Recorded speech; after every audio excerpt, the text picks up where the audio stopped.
The biggest cruise company in the entire world, Carnival Corporation, recently announced that they would be getting rid of 13 cruise ships across all of the brands that they own. We've already seen cruise ships go for P&O Cruises, for Saga, for Costa, and more recently Carnival have announced that they're getting rid of 3 cruise ships owned by Carnival Cruise Line. Carnival have said that they're aggressively shedding assets while deferring new ship deliveries, which is hardly a surprise when Carnival lost $4.4 billion just in the second quarter of 2020. The first cruise ships on our list are Carnival Fantasy and Carnival Inspiration, who are actually already in the shipyard in Turkey being dismantled for scrap metal.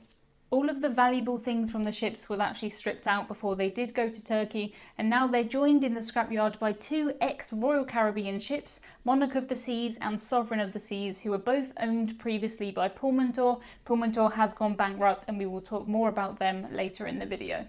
Carnival Fantasy joined the fleet way back in 1990, and she was the oldest cruise ship that Carnival had. She had big refits in 2016 and 2019, and in 2019 she was actually involved in a rescue where they saved 23 people who were floating in the Gulf of Mexico. She's a very well loved ship, and it is sad to see her go. In 1996, Carnival Inspiration came along, and she was the little sister of Carnival Fantasy. In 1995, it was time for Carnival Imagination to join the fleet. Sadly, she is following in her sister's footsteps, and she'll also be scrapped in Turkey very soon. There were actually 8 of these cruise ships in Carnival's Fantasy class fleet. They were the last cruise ships that were built mostly without balconies, because back in the 1990s it wasn't really the thing for cruise ships to be mostly balconies like it is today. Interestingly, these were the last cruise ships to be built with the lifeboats only on the top deck. You just don't see that on modern cruise ships anymore, so it's quite sad to lose this piece of shipbuilding history. They definitely do have an older design though, and passengers are more and more looking for balconies. Balconies at the moment are the most commonly booked stateroom category, and for cruise ships to not have balconies, it's not really ideal.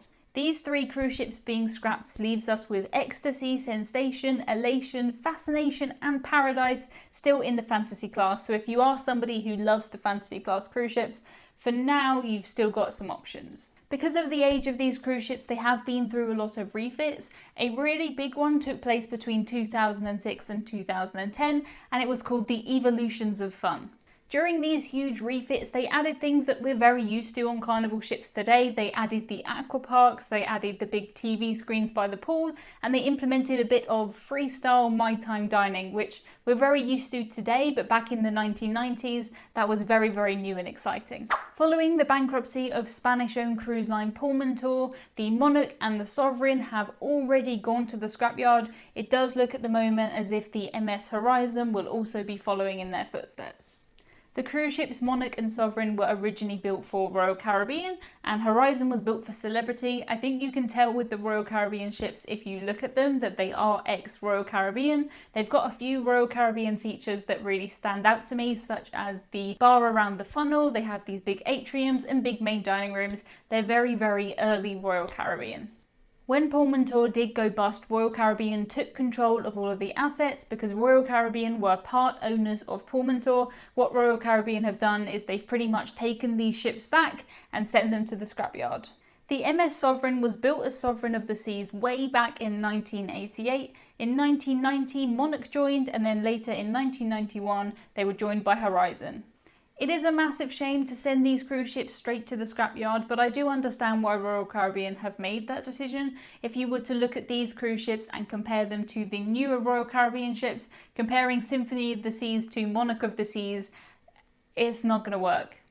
I have actually been on a cruise on an ex-Royal Caribbean cruise ship from the 1980s, and although it was fantastic, it's very, very different from cruising on a modern cruise ship. Everything is kind of just a bit higgledy-piggledy, it's a bit up and down, things are a bit creaky. I mean, if they have one going spare, I'll happily take one off their hands, but it's very different from a modern cruise ship. The Costa Neo Romantica has been sold to Celestial Cruises. She was the oldest cruise ship in the Costa Cruises fleet and will be a very welcome addition for Celestial Cruises. Celestial are a brilliant little Greek cruise line who I was lucky enough to cruise on last year. At the moment, they've got 2 cruise ships in their fleet, Olympia and Crystal, both of which were built in the 1980s. So although this Costa cruise ship isn't really that new, compared to the other cruise ships in the Costa fleet, it really is an upgrade for them. The Costa Nea Romantica has been renamed to the Celestial Experience, which I think is a really good name. Next up, we have Blackwatch and Boudica, who are being sold by Fred Olsen. Fred Olsen are a British cruise line, and they've actually just bought 2 new cruise ships from Holland America. Blackwatch and Boudica are both pretty old cruise ships. I haven't cruised with Fred Olsen, and that is mostly to do with the fact that I'm not really interested in cruise ships from the 1970s. So personally, I'm very interested in their move to modernise their fleet. Blackwatch entered service in 1972, and in that time she's had loads of different names and she's cruised for loads of different cruise lines. She actually cruised for Norwegian Cruise Line as Westwood, and she's been with Fred Olsen since about 1996. Boudica was built in 1973, and in 2005 she actually went through a lengthening process where they cut the cruise ship in half and add in a section in the middle. Very cool. She was Sunwood for Norwegian Cruise Line and Golden Princess for Princess Cruises, not to be confused with the current Golden Princess, who I actually cruised on a couple of years ago. Amazing ship, but the name's been reused.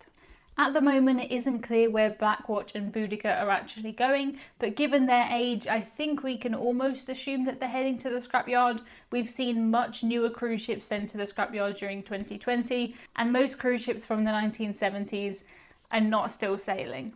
That said, there definitely is an audience for this smaller, more traditional cruise ships, and people love Blackwatch and Boudica, so maybe they'll be picked up by an independent, smaller cruise line, or maybe some other type of company, ferry company maybe.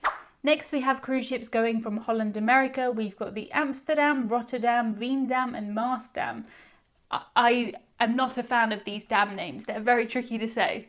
Holland America are selling 4 cruise ships, and they're selling them off in 2 pairs. So Amsterdam and Rotterdam have got new lives with Fred Olsen, who we mentioned earlier, and Maasdam and Veendam are going to, at the moment, an unknown company. When Amsterdam and Rotterdam move to Fred Olsen, they're going to be renamed Belletta and Borealis.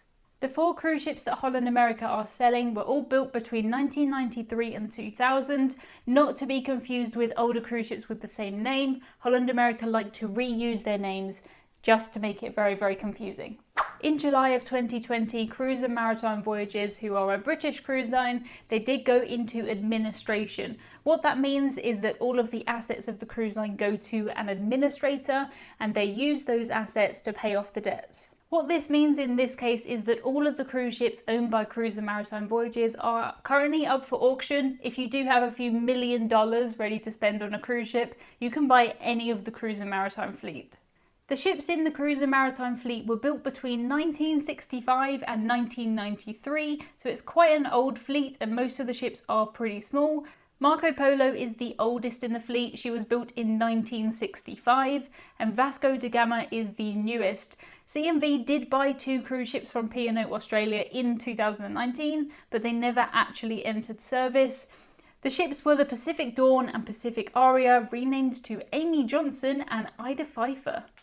It's unclear at the moment what is going to happen to all of these cruise ships. They are up for auction, and they are up for auction separately. So maybe if we club together, we could get one of the super small old cruise ships. Maybe. If anyone's got a spare $1 million, let me know. These aren't the only cruise ships to be sold and scrapped in 2020. To learn more about the ships that are mentioned in this video, check out our video from last month. And I doubt this is going to be the last sold cruise ships of 2020 in the series, so make sure you subscribe so that you don't miss the next one.